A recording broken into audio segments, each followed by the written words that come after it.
La communauté pleure la perte de Patrice Laffont, un homme aimé de tous, décédé le mercredi 7 août des suites d'un infarctus à Oppède, dans le Vaucluse, comme l'ont rapporté France Bleu et Var Matin, alerté par son épouse Valérie Caroline Tavernier. À partir de 1972, ce fils du célèbre éditeur Robert Laffont a marqué l'univers médiatique français en devenant le visage de l'émission Des chiffres et des lettres sur France 2.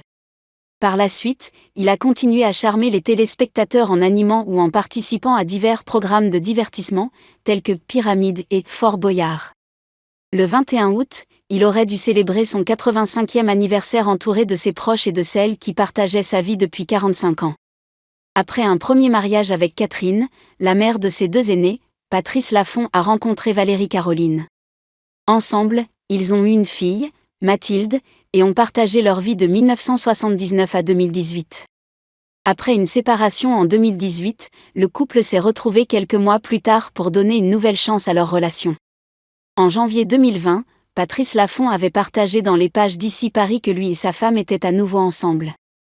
Il avait exprimé son bonheur en déclarant que Valérie était la femme de sa vie, soulignant qu'ils étaient mariés depuis 23 ans. Il avait également admis son penchant pour les femmes plus jeunes, révélant avoir rencontré Valérie quand elle avait 18 ans et lui 40. Dans un podcast en janvier 2022, Patrice Laffont avait ouvert son cœur sur son premier mariage. Il avait reconnu que cet échec amoureux avait également été un échec familial, impactant directement leurs enfants. Il avait avoué ne pas avoir été un bon père à cette époque, reconnaissant qu'il n'avait pas soutenu ses enfants dans leurs études et n'avait pas été strict pendant leur enfance.